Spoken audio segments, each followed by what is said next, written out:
நல்லது பண்றதுக்கு அரசியலுக்கு வாங்கடா, கொள்ளை அடிக்கிறது கொலை பண்றதுக்கு அரசியலுக்கு. கேஎன்ஆர் மேல 2 கேஸ். ஒன்று வந்து பார்த்தீங்கன்னா கேஷ் ஃபார் ஜாப்ஸ், மற்றொன்று வந்து பார்த்தீங்கன்னா டெண்டர் கமிஷன். ஸோ 2 வழக்குமே வந்து பார்த்தீங்கன்னா இப்போ இடி கிளாரிஃபிகேஷன் கேட்டிருக்காங்க, இப்போ கொடுத்துருக்காங்க. ஸோ அது ரீஸ்டார்ட் ஆயிரும். எஃப்ஐஆர் வேறு ஃபைல் பண்ணியாச்சு. ஓகேங்களா? ஸோ அதில் தூர்ந்து நடவடிக்கை எடுக்கப்படும். சட்டம் தன் கடமையை செய்யும். இன்னைக்கு வந்து சிங்கப்பன் வந்து சிஎம் சார் வந்து ரொம்ப சூப்பராக பண்ணியிருக்காரு. இந்த மாதிரி லஞ்சம் ஊழம் லாவணியத்தை ஒழிக்கணும்னா ஓகேங்களா, வேட்டைக்காரன் படைன்னு ஒன்று ஆரம்பிக்கணும். அதில் நீங்கள் யாருமே எங்களுக்கு சம்பளம்னா கொடுக்க வேணாம். லஞ்சம் அப்படின்றது நான் எல்லா ஊர்லேயும் இருக்குதா? எல்லா ஊர்லேயும் இருக்குது. புரிஞ்சுங்களா? அங்கே கடமையை மீறதுக்கு தாண்டா லஞ்சம். இங்கே கடமையை செய்யறதுக்கே லஞ்சம் கேட்குறீங்களா? இவங்களுக்குன்னா சோற திங்கிறாங்களா, எதை திங்கிறாங்கன்னு தெரியுது. மக்கள் வந்து கூட இருக்கணும். ஏன்னா இன்னைக்கு நம்ம மட்டும் வேலை செஞ்சா போதாது, டிபார்ட்மெண்ட் மட்டும் வேலை செஞ்சா போதாது. லஞ்சம் கொடுக்க மாட்டேன்டான்னு சொல்லணும். அந்த அந்த உறுதி வந்து மக்கள்கிட்ட இருந்து நான் வரணும்ன்றது உங்க சேனல் வழியா தாழ்மையா கேட்டுக்கிறேன். செந்தில் பாலாஜி 125 வயசு வரைக்கும் உயிரோட இருந்தா தான் ஜெயில் தண்டனையே கிடைக்கும். ஏன்னா 2000 பேர்த்து விசாரிச்சு எப்ப தண்டனை கொடுக்குறது? ஸோ அந்த மாதிரி விஷயம்னா வந்து பாத்தீங்கன்னா டிவிஎஸ்சி ரீவர்க் பண்ணணும்னு கேட்பேன். அப்புறம் மணி லாண்டரிங் கேஸ், அவர் மேல இப்ப டிரான்ஸ்ஃபார்மர் கேஸ் வரிசையா வருது. வாய்ப்புகள் இருக்கு. ராகவலரன்ஸ் அவர்கள் வந்து தாவேக்கல் இணைவாரா இல்ல அண்ணாமலை அவர்கள் கட்சியிலும் இணைவாரா அப்படிங்கிற மாதிரி ஒரு டாக்ஸ். அவர் திருச்சி கிழக்குன்றத பயன்படுத்தினதை விட்டு சொல்லிட்டேன். அப்படி ஒரு இன்ட்ரெஸ்ட் இருந்துச்சுன்னா மாத்திக்கோங்க. ஃபர்ஸ்ட் அவருக்கு திருச்சி கிழக்குல சீட் இல்லைன்ட்டாங்க. 100% என்ன மண்ணின் மைந்தனுக்கு தான் சீட் அப்படின்றதுனால சீட்டு கிடையாது. அப்படி போது இவர் வீடியோ போட்டு சீட்டு கேட்டாருன்னா வில் தாவேக்கா பீப்புள் வில் என்கரேஜ் திஸ்?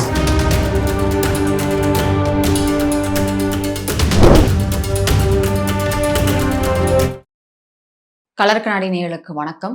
இன்று நம்மளோட இணைந்திருப்பவர் வழக்கறிஞர் ஆரோக்கிய சதீஷ் அவர்கள். வணக்கம் சார். வணக்கம். எப்படி இருக்கீங்க சார்? நல்லா இருக்கேன் சார். முன்னாள் அமைச்சர் கே நேரு அவர் வந்து நிர்வாக, அதாவது நகராட்சித்துறை அமைச்சராக இருக்கும் பொழுது அவர் மீது 1010 கோடி ஊழல் வழக்கு வந்து பதிவு செய்யப்பட்டு அடுத்து ஆளுநர் ஒப்புதல் கழிச்சு அடுத்து ரீஸ்டார்ட் பண்ண போறாங்க சார். அது அடுத்தடுத்து நடவடிக்கை எப்படி இருக்கும்னு நினைக்கிறீங்க சார்? இல்ல, அது ஆக்சுவலா இது நம்ம பாஸ்ட்ல கேட்டது தான். கேஎன்ஆர் மேல 2 கேஸ். ஒன்று வந்து பார்த்தீங்கன்னா கேஷ் ஃபார் ஜாப்ஸ், மற்றொன்று வந்து பார்த்தீங்கன்னா contract commission, tender commission. So 2 வழக்குமே வந்து பார்த்தீங்கன்னா இப்போ இடி கிளாரிஃபிகேஷன் கேட்டிருக்காங்க, இப்போ கொடுத்துருக்காங்க. ஸோ அது ரீஸ்டார்ட் ஆயிரும். எஃப்ஐஆர் வேற ஃபைல் பண்ணியாச்சு. ஓகேங்களா? ஸோ அதில் தூர்ந்து நடவடிக்கை எடுக்கப்படும். சட்டம் தன் கடமையை செய்யும். அப்படிங்களா சார்? இது வந்து இது ஒரு கட்சி நிதி தான், பார்ட்டி ஃபண்ட் இதுக்கு முன்னாடி வாங்கிட்டு இருந்தாங்க. அந்த மாதிரி ஒரு விஷயம் இப்போ வந்து முழுமையா இல்லை அப்படின்ற மாதிரி சொல்லியிருக்காங்க. அது அந்த மாதிரி கமிஷன்ஸ்லாம் ஒரு பார்ட்டி ஃபண்டு தான் அப்படின்ற மாதிரி ஒரு விஷயம் வந்து சொல்றாங்களே சார். அது நீங்க if you going to favor somebody for the government work, okay, let's say if you are misuse of powers ன்னு அதை சொல்லுவாங்க. அப்படிங்கும் போது பார்ட்டி ஃபண்டுக்குன்னு நீங்க சொல்லி நீங்க வாங்குறீங்க அப்படின்னு வச்சுக்கிட்டா கூட பார்ட்டி ஃபண்ட்ல எங்க கொண்டு போய் அந்த இப்போ உங்களுக்கு ஒரு கான்ட்ராக்ட் கொடுக்குறேன், ஓகேங்களா? உங்களுக்கு ஒரு 100 கோடி ரூபா கான்ட்ராக்ட் கொடுக்குறேன், நீங்க எனக்கு வந்து 10% வந்து என் பார்ட்டிக்கு ஃபண்டா கொடுங்கன்னா இது லஞ்சம் இல்லையா? இதுதான் லஞ்சம். இதுதான் பார்ட்டி ஃபண்ட்னு சொல்லிட்டு லஞ்சத்துக்கே இவங்க பல நேம்ஸ் ஃபிக்ஸ் பண்ணிட்டாங்க. பிரைபுன்ற ஒரு இடத்துல பார்ட்டி ஃபண்டு, ஓகேங்களா, ஸ்டாலின் சார் ஃபண்டு, ஓகேங்களா, கே நேரு சார் ஃபண்டு அப்படின்ற மினிஸ்டர் ஃபண்டு, அதுக்கப்புறம் பார்த்தீங்கன்னா கவுன்சிலர் வரைக்கும் ரோடு போடணும்னா ஃபண்டு வாங்குறாங்க. இது இல்லாம செக்கு கிழிக்கிற அஃபிஷியல்ஸும், புரிஞ்சுங்களா? இப்ப எனக்கு வந்து இப்ப நம்ம தாவேக்கா கவர்மெண்ட் ஃபார்ம் ஆனதுக்கு அப்புறமும் வந்து பாத்தீங்கன்னா எல்லாத்தையுமே we cannot able to do it on the day one itself. புரிஞ்சுங்களா? எனக்கும் நிறைய கால்ஸ் வருது. என்னமோ நான் தான் வந்து லீகல் அட்வைசர் மாதிரி எனக்கு பேசுறாங்க. மக்கள் வந்து அதுதானே அப்படி நினைச்சுக்கிறாங்க. ஓகே, அவருக்கா பேசுறாரு, ஸோ அவருக்கு நல்லா தெரியும். பட் ஆனா என்னன்னு கேட்டீங்கன்னா என்னால முடிஞ்ச அளவுக்கு கன்சர்ன் மினிஸ்டர்ஸ்க்கு நான் அதை கொண்டு போறேன். இந்த மாதிரி வருதுங்க, இந்த மாதிரி நோட்டு வருது, இந்த மாதிரி பண்றாங்க அப்படின்னு சொல்லி கொண்டு போய் நம்ம சொல்றோம். நம்மளால முடிஞ்ச அளவுக்கு வந்து பாத்தீங்கன்னா இப்ப என்னால முடிஞ்சதை நான் செய்யறேன். அதே மாதிரி பாத்தீங்கன்னா மக்களும் அதே மாதிரி வந்து பாத்தீங்கன்னா ஆர்வமா வந்து இதை செய்யணும்னு சொல்லுவேன். இன்னைக்கு வந்து சிங்கப்பன் வந்து சிஎம் சார் வந்து ரொம்ப சூப்பரா பண்ணியிருக்காரு. இந்த மாதிரி லஞ்சம் ஊழம் லாவணியத்தை ஒழிக்கணும்னா ஓகேங்களா, வேட்டைக்காரன் படைன்னு ஒண்ணு ஆரம்பிக்கணும். அதுல நீங்க யாருமே எங்களுக்கு சம்பளம்னா கொடுக்க வேணாம். டிவிஎஸ்சிக்கு வந்து தயவு செய்து வந்து நம்ம போட்டு கொடுக்கறதுக்கு ஒரு ரெஜிஸ்டர் ஆபீஸ், ஒரு ரெவென்யூ ஆபீஸ், ஓகேங்களா, ஒரு ஆர்டிஓ ஆபீஸ், புரிஞ்சுங்களா? ஒரு அஃபிஷியல்ஸுமே வந்து பாத்தீங்கன்னா இங்க சார் அவங்க வாங்கலன்னா விடுங்க சார். இப்ப நீங்க எனக்கு கான்ட்ராக்ட் வர்றீங்கன்னு வச்சுக்கோங்க. இப்ப நான் ஏற்கனவே என்னோட சில பேர் வந்து பாத்தீங்கன்னா கான்ட்ராக்ட்ஸ்ல இருப்பாங்க. Okay sir. ஓகேங்களா? எப்படிப்பா நம்ம கவர்மெண்ட் சூப்பரா இருக்கா, லஞ்சம் வாங்கல, மினிஸ்டர் வாங்கலாம்னா என்ன, நாங்க அபிஷியல்ஸ் கொடுக்குறோம், கீழ இருக்க அதிகாரிகளுக்கு அபிஷியல் கொடுக்குறோம், நாங்க 4 பேர் ஃபைல் வரப்போகுது, எவன் கொடுக்குறோம்னா அவன் ஃபைல வந்து இதுதான் சூப்பர்னு சொல்லி ஐஏஎஸ் ஆபீசர் சொல்லுவார்ப்பா, நாங்க ஐஏஎஸ் ஆபீசருக்கு லஞ்சம் கொடுக்குறோம், உனக்கு என்ன போச்சு அப்படின்னு ஒரு கேலி கிண்டலா நம்மளை திருப்பி பேசுற அளவுக்கு இருக்குதுன்னா இது நம்ம வந்து we have to bring this நம்ம வந்து சேஞ்ச். கவர்மெண்ட்டை யாருமே குறை சொல்லல, கண்டிப்பா புரிஞ்சுக்கலாம். நம்ம வந்து 58 வருஷமா நீ வந்து வேலை பார்க்கலான்ற ஒரு ஆளுங்களை தான் நம்ம சொல்றோம். இந்த ஆளுங்களான நம்ம கரெக்ட் பண்ணணும் அப்படிங்கறது தான் நான் சொல்றேன். ஒருத்தரும் ஒரு ரிஜிஸ்டர் ஆபீஸுக்கு நம்ம போனோம்னா மொபைல் எடுத்துட்டு போகணும். அதாவது நீங்க என்னன்னு கேட்டீங்க, இப்ப என்னன்னு கேட்டீங்கன்னா தலைவர் வந்து எதுவுமே நம்ம செய்யக்கூடாதுன்னு சொல்லிட்டாரு அப்படின்றதுல வந்து ஒரு கண்ணியமா வந்து தாவேகா நண்பர்கள்னா நிர்வாகிகள்லாம் செயல்படுறாங்க. அதே மாதிரி நீங்க விர்ச்சுவல் வாரியர்ஸா நீங்க எப்படி செயல்பட்டீங்களோ அதே மாதிரி நான் வந்து விர்ச்சுவல் வாரியர்ஸ்க்கு நான் ஒரே ஒண்ணு கேட்பேன், இதை வந்து நம்ம தலைவர்கிட்ட கொண்டு போறதும் நம்மளோட வேலைதான். இதனால கவர்மெண்ட்டுக்கு எந்த விதமான தப்பும் கிடையாது, புரிஞ்சுங்களா? இந்த மாதிரி அதிகாரிகளை வந்து இன்னைக்கு லஞ்சம் ஊழல வந்து ரைட் ராயலா கேக்குறாங்க. ஒரு ஒண்ணு இல்லைங்க, ரெஜிஸ்டர் ஆபீஸ்ல போறீங்க, 4 பேத்துக்கு ஒரு சொத்து இருக்கு, ஒரு பில் இருக்கும் அப்படின்னா நீங்க ஒரு பில்ல ரெஜிஸ்டர் பண்ண போறீங்கன்னா சர்டிஃபைட் காப்பி இருந்துச்சுன்னா போதும். ஏன்னா ஒருத்தட்ட தானே ஒரிஜினல் இருக்கும், நீ ஒரிஜினல் எடுத்துட்டு வரலன்னா நான் பண்ண மாட்டேன், அதுக்கு காசு கேக்குறாங்க. புரிஞ்சுங்களா? எப்படி 4 ஒரிஜினல் இருக்கும், ஒண்ணுதான் ஒரிஜினலா இருக்கும், அது மூத்தவருக்கு போயிருக்கலாம், இடையவருக்கு போயிருக்கலாம். ஸோ சர்டிஃபைட் காப்பி இருந்துச்சுன்னா அந்த பில்லு ப்ரொபேட் ஆயிருக்கா இல்லையான்றது அந்த நம்ம கோர்ட்டு காப்பி இருந்துச்சுன்னா போதும். கோர்ட்ல சர்டிஃபைட் காப்பி தான் கொடுப்பாங்க, அவ்வளவுதான். ஒருத்தருக்கு வச்சிருக்கோமா இன்னொருத்தருக்கு வச்சிருக்க மாட்டாங்க. இது நீ வந்து இல்ல ஒரிஜினல் பில் எடுத்துட்டு வா அப்படின்னு சொல்லி தாமதம் செய்யறது. இதுதான் நான் சொல்றேன். நம்ம டிபிஎஸ்சி நான் இன்னைக்கு சொல்ல போனா இன்னைக்கு பாத்தீங்கன்னா டிபிஎஸ்சி வந்து நல்லா செயல்பட்டு இருக்காங்க, ரொம்ப டயர்ஸமா ஃபைட் பண்ணிட்டு இருக்காங்க, புரிஞ்சுங்களா? முன்னாடி கவர்மெண்ட்ல ஜாலியா இருந்தாங்க, புரிஞ்சுங்களா? இப்ப ரொம்ப டயர்ஸமா வேலை செய்யறாங்க, புரிஞ்சுங்களா? இங்க நம்ம ஊர்ல இருக்கிற லஞ்ச ஊழலுக்கு இந்த டிபார்ட்மெண்ட் பத்தாது. இந்த டிபார்ட்மெண்ட் பத்தாது. இப்ப நம்ம எப்படி ஃப்ரெண்ட்ஸ் ஆஃப் போலீஸ்ன்றது போடுறோம், அந்த மாதிரி வந்து வேட்டைக்காரன்ஸ் ஃபார் சொசைட்டின்னு சொல்லி ஒன்னு ஓபன் பண்ணணும்.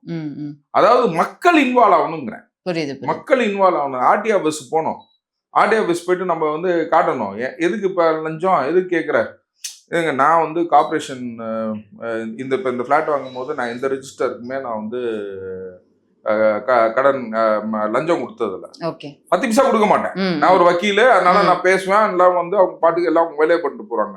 ஒண்ணுத்துக்கும் ஒரு வக்கீலா இருக்கணும், ஒண்ணுத்துக்கும் நம்ம வந்து ஒரு அதிகாரத்துல இருக்கணும் அப்படின்னு நினைச்சீங்கன்னா நார்மல் காமன் பர்சனை யோசிச்சு பாருங்க. ஒரு காமன் பர்சனை யோசிச்சு பார்த்தீங்கன்னா அவ்வளவு கஷ்டம்.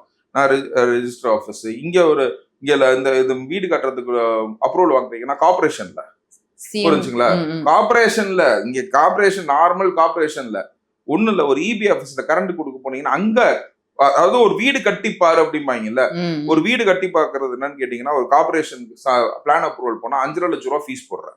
நான் 5 லட்சம் ரூபாய் ஃபீஸ் கட்டிட்டேன், எனக்கு என்ன செய்யற, 5 லட்சம் ரூபாய் வீடு கட்டுற, எனக்கு எதுவும் கொடுக்க மாட்டியா? பிளான் அப்ரூவலுக்கு மட்டும் 5 லட்சம் ரூபாய் கொடுக்குற, எனக்கு எதுவும் கொடுக்க மாட்டியா? ரைட் ராயலா கேட்க ஆரம்பிச்சிட்டாங்க லஞ்சத்தை. அதாவது நான் சொன்னது ப்ரீவியஸ் கவர்மெண்ட்ல நான் பண்ண பட்ட இது நான் எங்கேயுமே லஞ்சம் கொடுக்கல, பட்டா வாங்குறதுல இருந்து எதுவுமே நான் சொல்றேன். இபி ஆபீஸ் எல்லா இடத்துலயுமே வந்து நீ வாங்கி பாரு என்கிட்ட அப்படின்றவங்கள்ட்ட என்னன்னா விட்டுட்டு போயிருவாங்க. இதே மாதிரி மக்கள் என்னன்னு கேட்டீங்கன்னா எல்லா இடத்துலயும் போய் நம்ம சண்டை போட முடியாதுல்ல. கண்டிப்பா. இப்ப I am becoming very tired, புரிஞ்சுங்களா? இப்ப நம்ம வேலை என்ன இப்ப வந்துச்சுன்னு வச்சுக்கோங்க. இப்ப என்னையுமே வந்து பாத்தீங்கன்னா எங்க ஃபேமிலியில நீ வந்தீங்கன்னாவே எதையாச்சும் பிரச்சனைப்பா, எதையோ கொடுத்து தொலைஞ்சிட்டு போவோம். ஆமா, ஏன்னா இது என்னோட சொத்துன்றதுனால போய் சண்டை போடுறோம். இதே எங்க குடும்பத்துல இருக்க பொது சொத்துக்குன்னா நம்ம போனோம்னு வச்சுக்கோங்க, எதுக்கு அவனுக்கு கொடுக்கணும் அப்படின்னா எப்ப உடுப்பா அவன் காசு வேணா நான் கொடுக்குறேன் அப்படின்னு நம்மளை அசிங்கப்படுத்துறாங்க. லஞ்சம்ங்கிறது வந்து பாத்தீங்கன்னா மக்களோட உணர்வோட சேர்ந்து போயிடுச்சுங்க. அது இந்தியன் படத்துல ஒரு நல்ல டயலாக் ஒண்ணு இருக்கும், புரிஞ்சுங்களா? லஞ்சம் அப்படின்றது எல்லா ஊர்லயும் இருக்குதா? எல்லா ஊர்லயும் இருக்குது, புரிஞ்சுங்களா? அங்க கடமையை மீறதுக்கு தாண்டா லஞ்சம், இங்க கடமை செய்யறதுக்கே லஞ்சம் கேக்குறீங்களா? இவங்களுக்குன்னா சோற திங்கிறாங்களா எதை திங்கிறாங்கன்னு தெரியல, புரிஞ்சுங்களா? என்கிட்ட அவ்வளவுதான் சொல்றாங்க. ஒரு கான்ட்ராக்டர் சொல்றாரு, எனக்கு என்னங்க மினிஸ்டர் வாங்கலாம்னா கீழே ஐஏஎஸ் ஆபீசர் வாங்க மாட்டானா? அவ்வளோ தைரியமா ஓகேங்களா? அதாவது என்னன்னு கேட்டீங்கன்னா, அவங்க திமுக, அதிமுக சைட்ல அவங்க வந்து பேசிட்டு இருந்தப்ப, நான் வந்து சொன்னேன், இளமட்டுனா லஞ்சம் கொடுத்து நீங்க கான்ட்ராக்ட்னா வாங்க முடியாது அப்படின்னு சொன்னதுக்கு ஒரு கான்ட்ராக்டர் என்கிட்ட செருப்பால் அடிக்கிற மாதிரி பேசுறாங்க. நீங்க வாங்கலன்னா என்னங்க, கீழே இருக்க ஐஏஎஸ் ஆஃபீஸர் வாங்குவான், செக் கட் பண்ற மேனேஜர் வாங்குவான், அதிகாரி வாங்குவான், எனக்கு என்னங்க பிரச்சனை? நீங்க வாங்கலன்னா போங்க, நான் என் தொழிலை செய்வேன் அப்படின்ற அளவுக்கு லஞ்சம் இந்த ஊர்ல ஊறி போய் கிடக்குது. ஸோ அந்த டிவிஎஸ்சி இன்னைக்கு செய்யற நிலைமைக்கு வந்து பாத்தீங்கன்னா they are doing abundant work. நம்ம வந்து ஓவர்லோடே ஒரு பர்சன் ஆக்கக்கூடாதுன்றத சொல்லுவேன். நான் இந்த டிவிஎஸ்சியை விமர்சிக்காத நேரமே கிடையாது. கண்டிப்பா புரிஞ்சுங்களா? இன்னைக்கு அவங்க செய்யற வேலைகள் வந்து நான் பாக்குறேன், கண் கூட பாக்குறோம். இன்னைக்கு ரைடு, இன்னைக்கு பேப்பர் எடுத்து பாத்தீங்கன்னா எங்கெங்க ரைடு, ஃபுல்லா ரைடு. ஒரு நாள்ல 37 lakhs கிட்ட புடிச்சிருக்காங்க சார். இன்னைக்கு அத வந்து பாத்தீங்கன்னா திருவள்ளூர் கோர்ட்ல வந்து நம்ம ஜூனியர் அங்க இருந்தப்ப திருவள்ளூர் கோர்ட்ல வந்து அதை வந்து சப்மிட் பண்றதுக்காக காலைல வந்து போட்டு நிக்கிறாங்க. ரொம்ப அவங்களும் கஷ்டப்படுறாங்க, இல்லன்னு நான் சொல்லல. புரிஞ்சுங்களா? அக்ராஸ் சென்னை அதை யோசிச்சு தான் நான் சொல்றேன். இந்த டிபார்ட்மெண்ட் இஸ் நாட் இனஃப். புரிஞ்சுங்களா? அதுக்கு வந்து என்னன்னு கேட்டீங்கன்னா மக்கள் வந்து கூட இருக்கணும். ஏன்னா இன்னைக்கு நம்ம மட்டும் வேலை செஞ்சா போதாது, டிபார்ட்மெண்ட் மட்டும் வேலை செஞ்சா போதவே போதாது. லஞ்சம் கொடுக்க மாட்டேன்டான்னு சொல்லணும். அந்த சொல்லணும், அந்த மக்கள் வந்து அந்த வேகத்தோட உங்கள்ட்ட வந்து சொல்லணும், நான் கொடுக்க மாட்டேன்டா, எத்தனை 2-3 நாள் லீவ் போடுறேன்டா அப்படின்னு, உனக்கு கொடுக்க மாட்டேன்டா அப்படின்னு சொல்லணும் லஞ்சத்தை. கண்டிப்பா அந்த அந்த உறுதி வந்து மக்கள்கிட்ட இருந்து நான் வரணும்ன்றது உங்க சேனல் வழியா தாழ்மையா கேட்டுக்கிறேன். எல்லா இடத்துலயும் நம்ம ஃபைட் பண்ணணும், கொடுக்க மாட்டேன்னு சொல்லணும். நமக்கு என்ன நினைக்கிறது, நான் ஒரு நாள் வேலைக்கு போலன்னா 2000 ரூபாய் நஷ்டம் போகுது, இந்த நாய்க்கு ஒரு 1000 ரூபாய் தூக்கி எறிஞ்சிடலாம், அப்படிதான் மக்கள் யோசிக்கிறது. அப்படி யோசிக்காதீங்க மக்களே. நீங்க உங்க நெக்ஸ்ட் தலைமுறையை வீணாக்குறீங்க.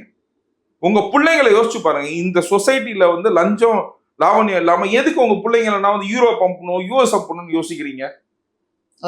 இது வந்து அவ்வளவு கரப்டடா இருக்குது. வேணான்றதுனாலதான். நல்லா யோசிச்சு பாருங்க, நீங்க நல்லா யோசிச்சு பாருங்க. நல்லா எல்லாரும் ஒரு ஒரு மிடில் கிளாஸ் தாண்டிட்டீங்கன்னா பாத்தீங்கன்னா எல்லாருமே அப்ராட்ல இருக்காங்க இன்னைக்கு.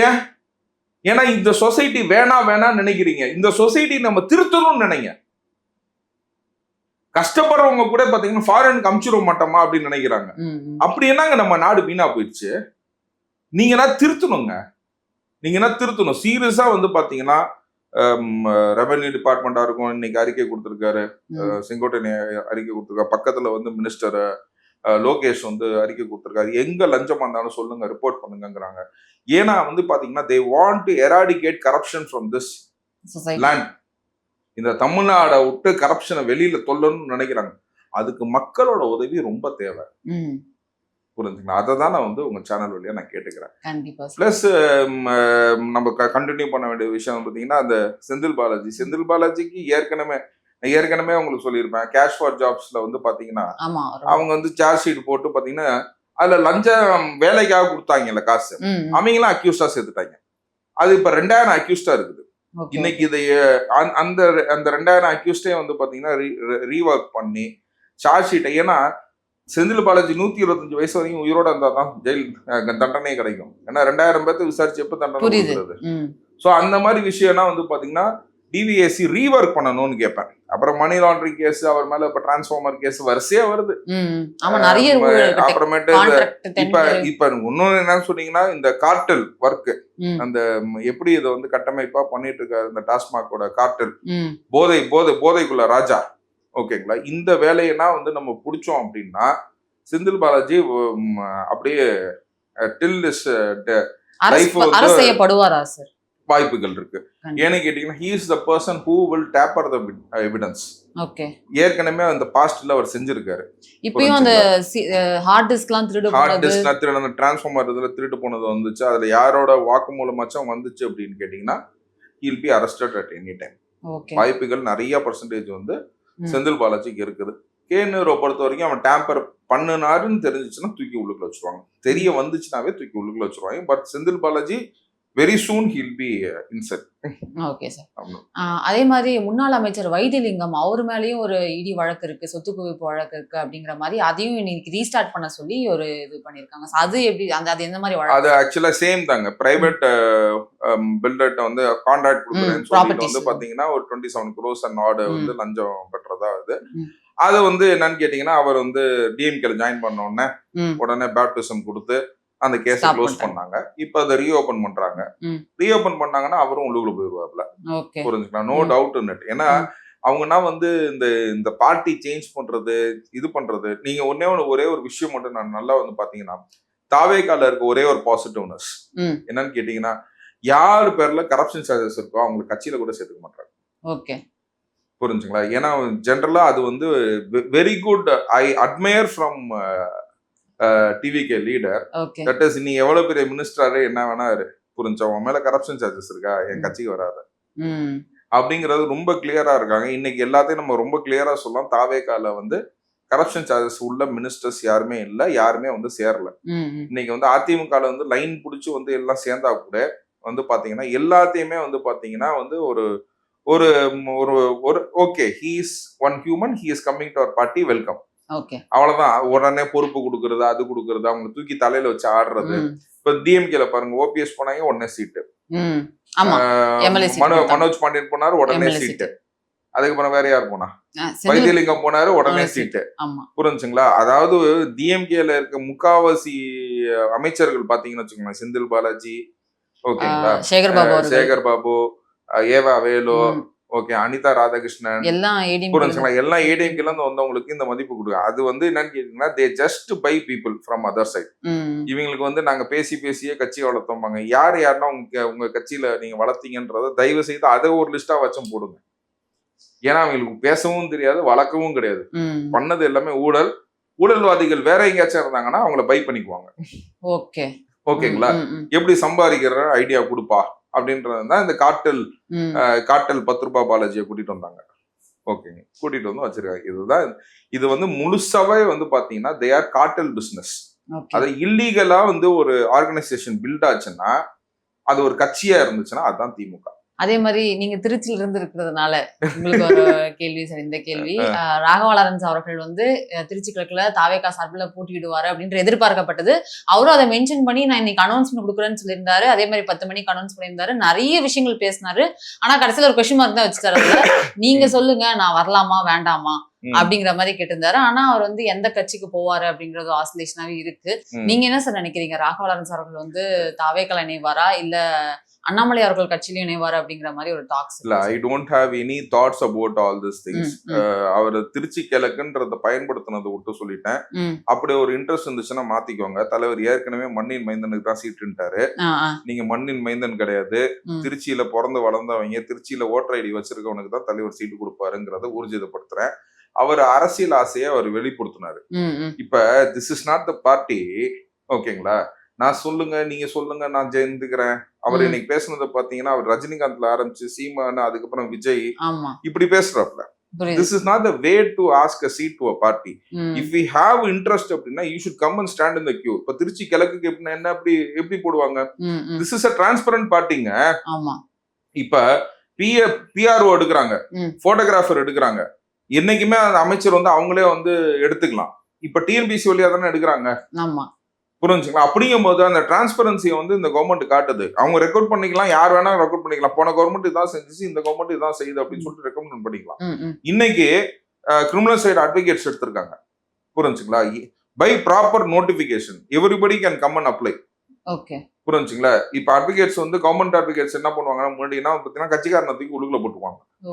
இப்ப வந்து என்ன, you have to apply and director of ப்ராசிக்யூஷன்ல ஷெட்யூல் பண்ணி ஷார்ட் லிஸ்ட் பண்ணி அப்படிதான் வந்து இப்ப வந்து கவர்மெண்ட் அட்வொகேட்ஸ் ரெக்ரூட் பண்றாங்க. சோ அதுக்கான ப்ராப்பர் வேவை வந்து பாத்தீங்கன்னா இவங்க மாத்திட்டாங்க. இது இன்ன வரைக்கும் நடந்துட்டு இருந்த எல்லாத்தையுமே மாத்திட்டாங்க. புரிஞ்சுங்களா? அப்படிங்கும் போது திருச்சி கிழக்குக்கு ஓகேங்களா, நாளைக்கு வந்து இந்த படிவம் வாங்காம, அப்ளிகேஷன் வாங்காம தாவேகால வந்து ஒரு கேண்டிடேட் அனௌன்ஸ் பண்ணிடுவாங்களா? கேண்டிடேட் அப்படி அனௌன்ஸ் பண்ற மாதிரி இருந்துச்சுன்னா இந்த மாதிரி ஒரு சீட்டு கேட்கிற ஒரு விஷயம் ஆக்சுவலா வந்து பாத்தீங்கன்னா நான் முன்னாடியே நான் வந்து யோசிச்சது எப்படின்னு கேட்டீங்கன்னா, நம்ம விர்ச்சுவல் வாரியர்ஸ்க்கு முன்னாடியே வந்து பாத்தீங்கன்னா இந்த மாதிரி நெட்ல நிறைய பண்றது ராகவா லாரன்ஸ் டீம் தான். நீங்க நல்லா போட்டு பாத்தீங்கன்னா தெரியும். புரிஞ்சுங்களா? Yes, he is a good person and all these things, no doubt about all these things. அலிகேஷனா அதை நான் சொல்லல. புரிஞ்சுங்களா? நான் வந்து சொல்றது என்னன்னு கேட்டீங்கன்னா, எல்லா விஷயத்தையுமே வந்து பாத்தீங்கன்னா ராகா லாரன்ஸ் வந்து ரொம்ப ப்ரொமோட் ஆவாங்க. நீங்க நிறைய குரூப் இருக்கும் பாருங்க, ராகா லாரன்ஸ் மட்டும் நிறைய குரூப் இருக்கும். ஓகேங்களா? நீங்க நம்ம டிவிக்கு விச்சுவல் வாரியர்ஸ் குரூப்போட ஜாஸ்தியாவே முன்னாடியே பண்ணது வந்து பாத்தீங்கன்னா social media Raghava Lawrence group தான். ஏன்னா is not that big actor. ஒன்னும் பெருசா ஒன்னும் பெரிய ஹிட்னா ஒன்னும் கொடுத்த ஒரு ஆக்டர் கிடையாது. பட் ஆனா அந்த ராகவா லாரன்ஸ்ன்ற ஃபேமை வந்து பாத்தீங்கன்னா he maintains it only through medias. Okay okay. இவங்க Facebookல நீங்க வேணா பாருங்க. நான் நீங்க Facebookல எடுத்தீங்கன்னா 20-30 அக்கவுண்ட் ராகவா லாரன்ஸ் இருக்கும். இட் இஸ் நாட் ஃபார் எந்த நடிகருக்காச்சும் இந்த மாதிரி பாத்திருக்கீங்களா? ராகவா லாரன்ஸ்க்கு மட்டும் தான் இருக்கும். he used to do it before டிவிக்கு. புரிஞ்சுங்களா? விச்சுவல் வாரியர்ஸ் வந்து தானா தோணுனவங்க. இது பண்ணா ஆர்டிபிஷியலா இது பண்ணது வந்து ஒரு விஷயமா நான் பாக்குறேன். ராகா லாரன்ஸ் வந்து being state and all this things. First அவருக்கு திருச்சி கிழக்குல சீட் இல்லன்ட்டாங்க 100%. என்ன மண்ணின் மைந்தனுக்கு தான் சீட் அப்படின்றதுனால சீட்டு கிடையாது. Probably that is he can join the party. இன்னைக்கு ஏடிஎம்கேல இருந்து எப்படி வந்து நிக்கிறாங்க? பனையூர் வாசல்ல 10 மினிஸ்டரும் 20 எம்எல்ஏ எக்ஸ்எம்எல்ஏவும் கூட்டமா வந்து நிக்கிறாங்க. புரியுது. கேட்டு திறக்கிறதுக்கு 2 மணி நேரமாவது வெயிட் பண்ணி எங்களை சேர்த்துக்கிட்டதுக்கு நன்றின்னு சொல்லிட்டு போறாங்க. அப்படி போது இவர் வீடியோ போட்டு சீட்டு கேட்டாருன்னா will TVK people will encourage this? வேற எதுவுமே வேணா விட்டுருங்க, தாவேகா ஆளுங்க என்கரேஜ் பண்ணுவாங்களா? இங்க யாரு தலைவர்? இங்க யாரு தலைவர்? விஜய் அவர்கள். இங்க யாரு தலை? விஜய் அவர்கள். அவ்வளவுதான். அப்படிங்கும் போது இந்த 2 கத்தி வேலைன்னா இங்க வேலைக்கே ஆகாது. புரிஞ்சுங்களா? ஏன்னா அவர் ப்ரொமோஷனு இந்த நியூஸ் வந்து எவ்வளவு நாளா வந்து இதுல ஸ்பெகுலேட் ஆயிட்டு இருக்கு. எங்க என்ன ஸ்பெகுலேட் ஆகுதுன்னு தயவு செய்து பாருங்க. எல்லாம் ராகவா லாரன்ஸ் குரூப்பா தான் இருக்கும். இந்த 60 பசங்களும் எனக்கு தெரிஞ்சு ரீல்ஸ் தான் போட்டுட்டு இருக்காங்கன்னு நினைக்கிறேன். இதெல்லாம் வந்து நான் ஒரு தப்பான ஒரு விஷயமா நான் பாக்குறேங்க. இப்ப நம்ம வந்து பேசுறோம், ஓகே, இப்ப எனக்கு வந்து ஒரு அக்கௌண்ட் இருக்கு, FB அக்கௌண்ட், ஒரு அக்கௌண்ட் இருக்கு. ராகவா லாரன்ஸ்னு ஒரு 30 அக்கௌண்ட் இருக்கு. Same thing. இது எப்படி இது எப்படி வந்து பேச்சு பொருள் ஆச்சு? ராகா லாரன்ஸ் வந்து இந்த மாதிரி திருச்சி கிழக்குங்கிறது எப்படி இது பேச்சு பொருள் ஆச்சுன்னு கேக்குறேன். புரியுது. இது என்ன டிவிகேல இருந்து ப்ரொமோட் பண்ணாங்களா, இல்லன்னா டிஎம்கேல இருந்து அவரை ப்ரொமோட் பண்றாங்களா? டிவிகேல துரந்தரா அமுச்சு விடுறதுக்கு இல்ல, எனக்கு புரியலங்க. இப்ப சீட்டு வேணும்னா இப்ப நம்ம நினைச்சா போய் தலைவரை பார்க்க முடியாது. we are not that accessible. ஆனா அவர் நினைச்சா போய் பார்க்கலாம்ல, ஃப்ரெண்டுங்கிறாருல, போய் அங்க போய் பார்த்து எனக்கு சீட்டு கொடுங்கன்னு கேட்டுக்கணும், கட்சியில இணைஞ்சிருக்கணும், அந்த மாதிரி ஒரு விஷயம் இருந்திருக்கணும். ஜெயிச்ச உடனே 100 பேர் வருவாங்க. ஜெயிக்கிறதுக்கு முன்னாடி யாருன்னா உயிரை கொடுத்தாங்களோ அவங்களுக்கு தாங்க சீட்டு, அவங்களுக்கு தான் சீட்டு. அதுதான் தலைவர் கண்டிப்பா கொடுப்பாரு. என்னது வந்து பாத்தீங்கன்னா யாருன்னா வந்து கட்சியில வந்து உயிரை கொடுத்தாங்களோ அவங்க, அதாவது ஜெயிக்கிறதுக்கு முன்னாடி யாருன்னா உயிரை கொடுத்தாங்களோ அவங்களுக்கு தான் அவர் உயிர் கொடுப்பார். சரி சார், புரிஞ்சுங்களா? சோ அந்த மாதிரி இந்த மாதிரி ஸ்பெகுலேஷனு, இந்த மாதிரி இந்த வீடியோல போடுறது, நாளைக்கு தாடி பாலாஜி இதே மாதிரி வீடியோ போட்டு கேட்டாருன்னா கொடுத்துடலாமா? சோ அவர் எனக்கு தெரிஞ்சு சினி இண்டஸ்ட்ரியில இருந்து யாருமே அவர் என்டர்டெயின் பண்ணல. To be very very frank வந்து பாத்தீங்கன்னா அவர் நண்பர் வந்து கொடுத்ததா வந்து சொல்றாங்க. அவரு உழைச்சிருக்காரு. ஓகேங்க. அவருக்கு பார்ட்டியில வந்து ஸ்ரீநாத் அவர்கள் பார்ட்டியில வந்து உழைச்சிருக்காப்ல, வேலை செஞ்சிருக்காப்ல, இங்க எங்க போயிருக்காப்ல, எல்லாம் அவர் வந்து பேக்ரவுண்ட் ஒர்க்னா பண்ணியிருக்காப்ல, அதனால சீட்டு கொடுத்தாரு. புரிஞ்சுங்களா? இந்த மாதிரி நடிகர்களுக்கு மட்டும் அவர் வந்து கூப்பிட்டாவுனே அவங்களுக்கு ஃபேம் இருக்கு. ஃபேம் யாருங்க? ஃபேம் ஒரே ஃபேம் தாங்க, விஜய் அவர்கள் மட்டும்தான். ஆமா, தளபதி மட்டும் தாங்க ஃபேமே, வேற யாரும் ஃபேமே கிடையாதுங்க. ஓகேங்களா? அவருக்காக மட்டும் தாங்க ஓட்டு விடுவோம். எனக்கு இங்க வந்து வேற ஃபேம்னா ஒன்னும் தேவையே இல்லைங்க. அவர் எப்பயுமே யாரையுமே பார்க்க மாட்டாருங்க. அவர் ஒருத்தருக்கு போதுங்க. அவர் ஒருத்தர் வந்து எல்லா கவுன்சிலரையும் உருவாக்க போறாரு, எல்லா மேயரும் உருவாக்க போறாரு, இடைத்தேர்தல் 5 MLA உருவாக்க போறாரு. புரிஞ்சுங்களா? 2029ல 40 MP உருவாக்க போறாரு. புரிஞ்சுங்களா? இன்னைக்கு எழுதி வேணா வச்சுக்கோங்க. இட்ஸ் ஒன்லி ஃபார் 1% தலைவரா இருக்கிற தளபதிக்கு. நீர் அவர் மேல இருக்க வழக்கா இருக்கட்டும், செந்தில் பாலாஜி உங்களோட இருந்த அதிகாரிகள் மேல இப்போ வழக்கு பாயுமா? அவங்களுக்கு தக்க நடவடிக்கை கிடைக்குமா? இல்ல, கண்டிப்பாக. அவன் பொருள் எடுத்து அவனே போடணும் அப்படின்னு சொல்லி சொல்லுவாங்க தெரியுமா? அந்த மாதிரி விஜய் அவர்கள் வந்து அருண் ஐபிஎஸ் சரியா செயல்படுவாரா அப்படிங்கிறது ஒரு கேள்வி. விஜய் அவர்கள் இதை யோசிச்சு தான் அதை பண்ணியிருப்பாரு அப்படின்னு நினைக்கிறேன். இல்ல கண்டிப்பா வந்து government will have some strategy out of. இவ்வளவு பண்ணவங்களுக்கு அதை பண்ண தெரியாம இல்ல. It's not a failure of this government. புரிஞ்சுங்களா? நான் ஒரு சாதாரண அட்வொகேட்டுங்க. நானே உட்கார்ந்த இடத்துல நீங்க கேள்வி கேட்கறதுக்கு செக்ஷனை பார்க்காம நான் இவ்வளோ சார்ஜஸ் அவர் மேல ஃப்ரேம் பண்ணலாங்கிறேன். இதை ஃப்ரேம் பண்ணீங்கன்னா 12 to 15 வருஷம் காட்டி உள்ளுக்குள்ள தூக்கி உள்ளுக்குள்ள வச்சிருக்கோம். தொட்ட மாதிரி தொட்டினாங்க, தம்பி திரும்ப பேசாதன்னாங்க, இப்போ ஒழுங்கா இருக்கிறோம்.